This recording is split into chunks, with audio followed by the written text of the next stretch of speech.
Now we'll discuss regarding prime numbers, composite numbers, and then we'll discuss fundamental theorem of arithmetic.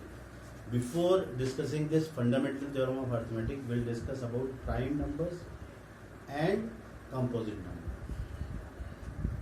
Prime numbers, generally whenever you are asked what is prime number, maximum student says that prime number is a number which can be divisible by itself, and it is coming in the table of itself. But the definition or what is prime number? Prime number is a number which is having only two distinct factors, one and the number itself. That's why we say that one is not a prime, because according to you or in the general misconception, one is divisible by one and one is also a factor of one. But one is not a prime number because it is not having two distinct factors.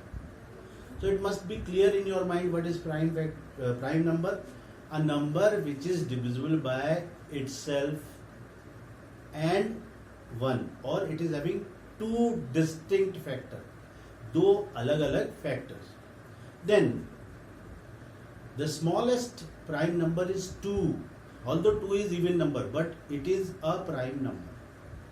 Then we go for composite number, a composite number which is having more than 2 factors. So the smallest composite number is 4. Now we'll discuss about composite number and prime number, that is fundamental theorem of arithmetic. Fundamental theorem of arithmetic is every composite number can be expressed in its prime factorization, and this factorization is unique apart from the order in which they occur. It means whenever we are doing the prime factors of any composite number, for example, suppose I am doing the prime factors of 18. Say I am doing the prime factors of 18. So 18, 2 into 3 into 3. I have written 2 into 3 into 3. Someone can write 2 into 3 into 2 into 3. And one can write 3 into 3 into 2. So we see that in the prime factorization of 18, pair of 3 into 3 is coming and 2 is coming, but order may be different. So order may be different, but the digits will be remain same. That's why this is called uniqueness. That unique prime numbers will come, order may be different. This is fundamental theorem of arithmetic. Now with the help of this fundamental theorem of arithmetic, we'll try to find out HCF and LCM. So what is HCF? Whenever we are given two or more than two numbers, composite number, and we are asked to find out HCF, what we do? Product of the smallest power of each common factor of the numbers. So whenever we are given two or more than two composite number, we'll do the prime factorization of that. We write them in the exponential form, and then we see that which is the smallest power, and product of that common factors, that will be the HCF. And in LCM, product of the highest power of each prime factor involved in number. Say, and one more thing, whenever we are given two numbers, I am talking about two numbers. If two composite numbers are given to us, then product of LCM and HCF of these two numbers will be equal to product of numbers. For that, I have taken one example. Find the LCM and HCF of 81 and 54. Prove that product of numbers equal to LCM and HCF. So, prime factor of 81 is 3 into 3 into 3 into 3. 3 3 are 9, 3 are 27, 3 are 81. That is 3 equal to 4. 54, 2, 3 are 6, 3 are 18, 3 are 54. 2 into 3 raised to power 3. Now, HCF. HCF is product of the smallest power of each common factor. So common factor is 3 and smallest power is 3. So HCF is 27. Then product of the highest power of each prime factor involved in number. No compulsory of common. So 3 raised to the power 4 is the highest power, and here 2 is also there. 2 highest power is 1. So answer is 162. Now product of numbers 54 and 81. If we multiply, we get 4374. And if we multiply 162 and into 27, again 4374. So we get product of numbers is 4372, and LCM is also 4374. 4374 and 43. So they are equal. So we can say that whenever we are finding LCM and HCF of two composite number, product of LCM and HCF will be equal to product of numbers. Now we'll do some more type of question, like prove that 4 raised to the power n will never end with the digit 0 for any value of n, where n is any natural number. Similarly, 12 raised to the power n will never end with the digit 0 for any value of n. Say one question is,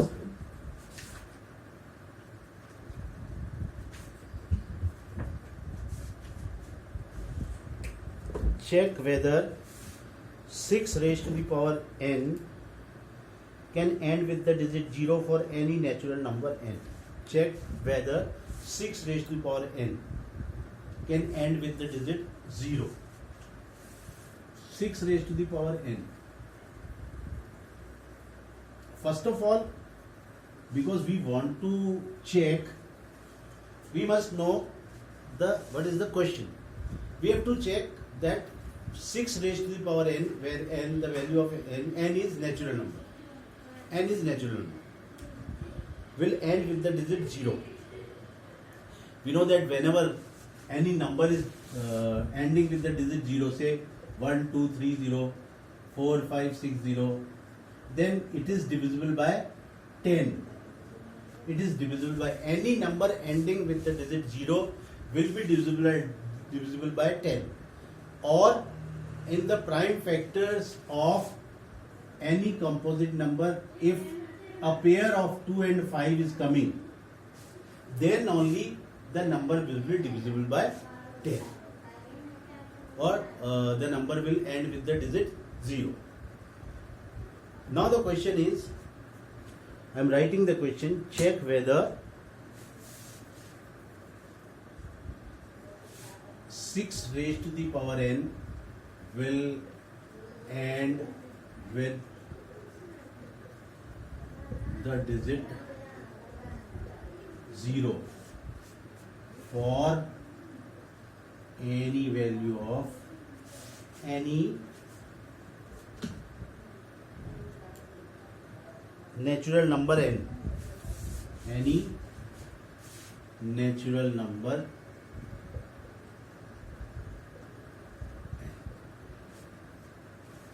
6 raised to the power n.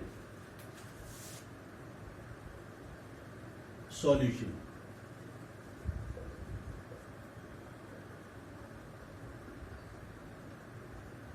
Because natural numbers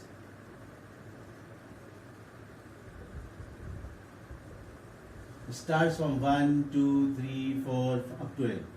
6 raised to the power n will be 6 into 6 into 6 into 6 up to n. Because prime factors of 6 is 2 into 3. Hence, in prime factors of 6 raised to the power n, only 2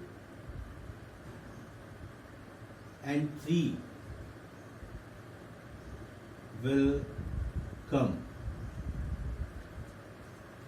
or 5 will never come in the prime factors of 6 raised to the power n, hence uniqueness of fundamental theorem gives us guarantee that it will never end with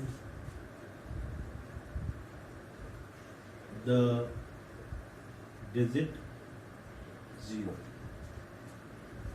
Or in place of writing this, we can say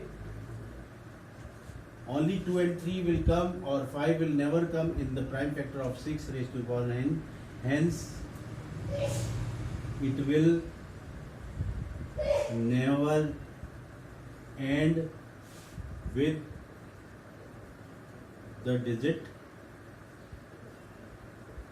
0.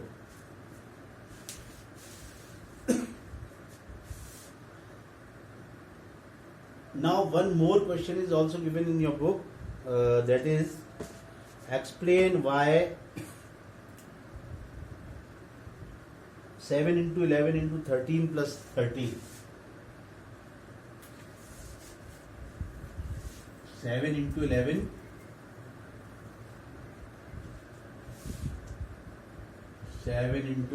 into 13 plus 13, say 7 into 11 into 13 plus 13 is a composite number. Explain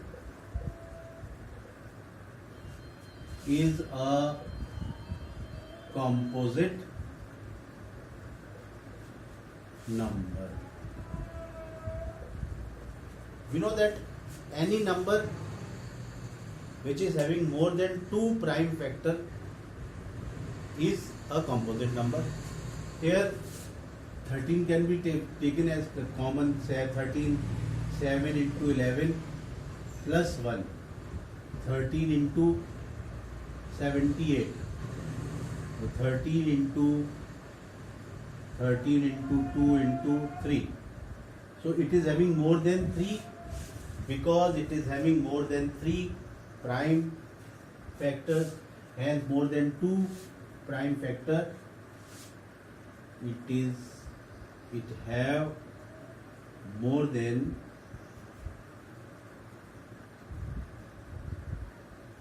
2 prime factor, hence it is composite. So this is exercise 1.2. Now you will try to solve the remaining question of it and do the homework as given. Thank you.